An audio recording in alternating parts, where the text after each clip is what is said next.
Assalamualaikum warahmatullahi wabarakatuh. Selamat malam pemirsa, apa kabar Anda malam hari ini? Semoga dalam keadaan yang sehat. Ya, kita tahu bersama lah ya, belum selesai mengenai polemik kemarin yang sempat ramai juga, yaitu mengenai aturan jaminan hari tua atau JHT. Kini muncul lagi polemik di mana pemerintah kemudian mewajibkan, di mana melampirkan keanggotaan BPJS Kesehatan untuk mengurus beberapa administrasi dokumen. Sebut saja SIM, kemudian juga STNK, surat keterangan catatan kepolisian, kemudian juga jual beli tanah, bahkan hingga umroh dan juga haji.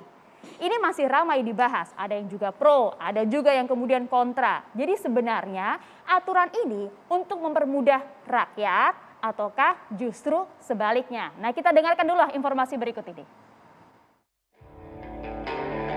Peraturan beberapa kementerian yang mengacu kepada instruksi Presiden Inpres nomor 1 tahun 2022 tentang optimalisasi pelaksanaan program jaminan kesehatan nasional menuai kritik dari berbagai pihak. Selain jual beli tanah, kartu BPJS juga wajib untuk mengakses layanan publik lainnya seperti pembuatan SIM, STNK hingga SKCK dan menjadi syarat bagi calon jemaah haji dan umroh. Banyak pihak beranggapan bahwa kebijakan ini tidak relevan dan mesti dicabut karena bersifat pemaksaan pada masyarakat. Jangan sampai mengejar target ini justru akan menyusahkan masyarakat kita, utamanya masyarakat yang tidak mampu. Sementara pemerintah dan pihak BPJS berkata beda. Kesehatan ini sebetulnya merupakan hak human rights ya, hak dasar manusia sebetulnya. Dan untuk diketahui bahwa tahun 2024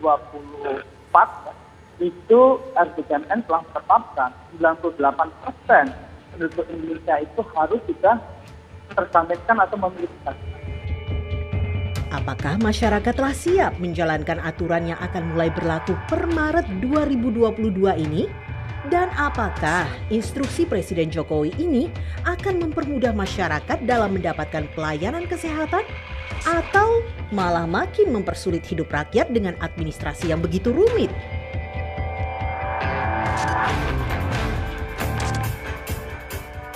Oke, menarik untuk kita bahas. Kalau begitu, saya akan perkenalkan dulu beberapa narasumber yang sudah hadir di meja perempuan bicara.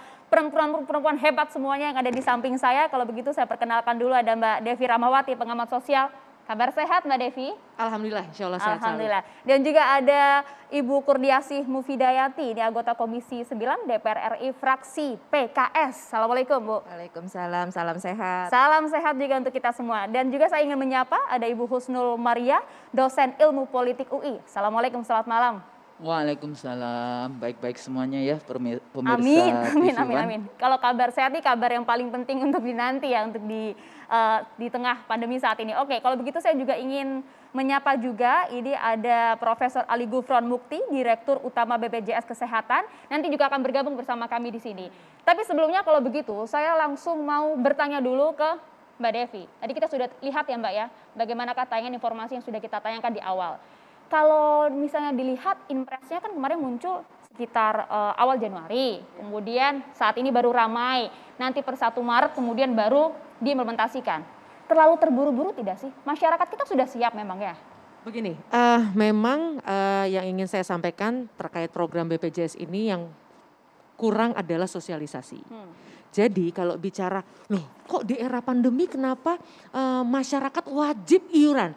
Nah ini dia kenapa kurang sosialisasinya. Setahu saya BPJS itu untuk masyarakat yang punya penghasilan per bulan di bawah 300.000 itu seperti fakir miskin, bahkan gelandangan, terus juga teman-teman yang menjadi korban tindak kekerasan, pekerja migran bermasalah sosial, masyarakat miskin akibat bencana alam dan sebagainya, itu ada sederet 11, itu semua dibayari oleh negara.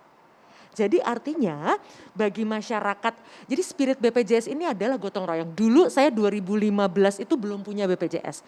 Saya kemudian bisa punya BPJS karena saya melakukan riset terhadap keluarga-keluarga tidak mampu yang anak-anaknya terkena penyakit kanker. Itu negara bayarin Paling murah tuh 1,2 miliar seingat saya pada saat itu. Begitu saya lihat tuh, ya Tuhan saya berarti harus punya BPJS ini. Dan itu kemudian saya alhamdulillah sampai hari ini tidak pernah menggunakan dari 2015 sampai 2022. Tapi punya ya artinya. Artinya ini bentuk gotong royong untuk kita membantu saudara-saudara kita yang membutuhkan. Tapi yang penting adalah negara tetap memastikan bahwa masyarakat yang membutuhkan itu tetap dibayar seperti daftar yang ada dan seperti yang paling saya lihat dengan mata kepala saya sendiri saat penelitian. Tapi kan banyak juga kemudian yang bilang, Mbak, aduh ngurusnya susah, belum lagi kalau sudah punya BPJS, antrinya juga lama, birokrasinya panjang lah intinya. Nah, bicara antrian, karena saya risetnya cukup panjang, 3 tahun, bicara antrian tuh begini, memang kita kekurangan tenaga kesehatan. Jadi ketika seseorang ke rumah sakit, ada sakit yang cukup serius, ahlinya sedikit. Ini yang memang harusnya bisa diselesaikan dengan sistem online. Artinya apa? Ketika orang ngantri ada ahli A, dia di rumah sakit X. Ketika ada sistem online yang bisa memperlihatkan bahwa si ahli A ini di rumah sakit X ini baru bisa jam 4 sore, kalau itu online seperti sekarang akan lebih mudah, orang tidak perlu dari pagi-pagi. Karena kan memang ada kecenderungan kita kalau ingin sehat, ini pandemi ini mengajarkan kita bagaimana kesehatan itu adalah utama, kita pasti ingin pagi-pagi datang duluan. Nah, kalau kemudian itu ada sebuah sistem yang terbuka, yang sudah tersambung semua rumah sakit, menurut hemat saya ini bisa menjadi jalan keluar agar masyarakat juga tidak lagi terjebak pada praktek yang antrinya lama lah dan sebagainya.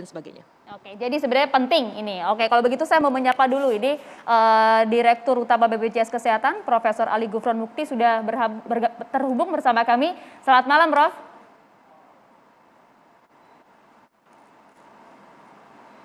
Oke, selamat malam. Kalau gitu kita tahan dulu, Prof. Nanti kita akan tanya-tanya. Tapi saya mau minta pendapat dari Bu Husnul terlebih dahulu. Bu, tadi katanya ini cukup penting sebenarnya meskipun memang sosialisasinya perlu ada catatan di sana. Anda setuju dengan hal ini?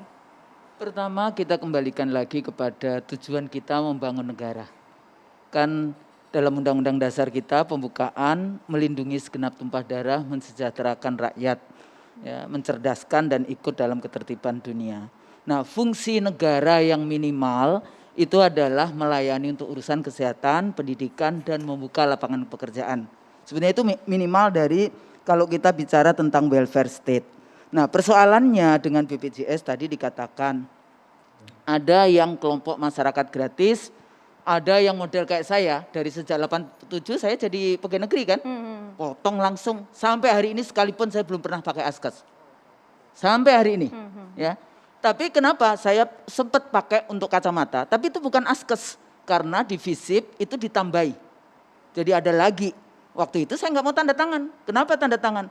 Saya pertanyaan ini, saya harus tanda tangan untuk bagian administrasi memotong gaji saya lagi. Oh tapi itu dikasih fakultas, mana nggak ada tulisannya? Jadi artinya seandainya Anda bukan dosen, Anda mau ikut BPJS atau tidak, Bu? Saya udah ikut askes, ikut BPJS sejak 87, nggak pernah saya pakai. Ya. Dan yang ketiga adalah mandiri dalam konteks ini. Persoalannya di dalam konteks negara yang tadi itu tujuannya kita membentuk negara. Ini sebetulnya urusan public good atau commercial good. Kayak gitu loh. Jadi kalau public good, kewajiban negara minimal itu urusan masalah kesehatan dalam konteks itu. Jadi jangan, oh kita mau target 93% untuk memaksimalkan mengambil dana dari rakyat.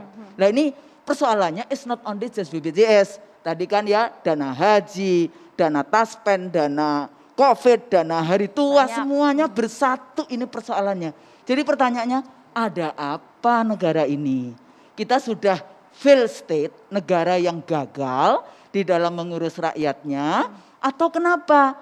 Kalau memang negara tidak mampu, kenapa bikin proyek-proyek mercusuar seperti IKN, apa namanya itu yang kereta cepat dan sebagainya? Kenapa tidak memilih prioritas? Yang kedua lagi seperti negara administrasi. Jadi tadi kan katanya mau mengurus SIM, STNK, SKCK, tanah, jual beli tanah. semuanya. Padahal kan rakyat belum tentu semuanya mau asuransi. Karena ini ada orang yang punya prinsip asuransi ini dia bisa masuk ke riba dan ke apa namanya judi kayak gitu ya bahasanya, bahasa ininya apa? Itu ada di dalam horor kayak gitu ya. Jadi ada apakah masuk riba? Kenapa masuk riba? Karena kalau yang umum mandiri itu kan ada denda kalau Anda nggak bayar. Ya kan? Nah ini sebetulnya nanti Itu bisa prinsip sampai lah ya urusannya. kalau ada rakyat yang mau berprinsip melaksanakan sila pertama ketuhanan yang Maha Esa sesuai dengan agamanya kan jadinya gimana? Nah pertanyaannya adalah mari terbukalah transparansi yang kuat. Good governance itu salah satunya adalah transparan dan accountability. Ini untuk apa? Belum lagi kalau saya bicara bagaimana dengan TKI-TKI yang di luar. Karena di Malaysia aja ada 3,74 juta rakyat Indonesia yang di dalam kontrak itu ditaruh itu wajib untuk bayar BPJS. Persoalannya ada nggak rumah sakit di Malaysia yang menerima kartu BPJS kita? Itu pertanyaan tambahan lagi. Nah itu jadi sebetulnya saya dulu pernah sih direktur yang sebelumnya ya. Saya sudah sampaikan dari kampus ini loh kalau kita mau bicara tentang welfare state, negara kesejahteraan, kesehatan itu utama. Tapi jangan cuma mengambil dana dari rakyat karena ini kewajiban negara sebetulnya. Kewajiban negara jadi harus dikeluarkan oleh negara untuk menjaga rakyatnya supaya sehat. Kalau tadi dikatakan, oh ya online, emang Indonesia udah sama online. Gimana pulau-pulau yang jauh dari ujung dunia, di NTT aja cuma ada 5% yang bisa akses.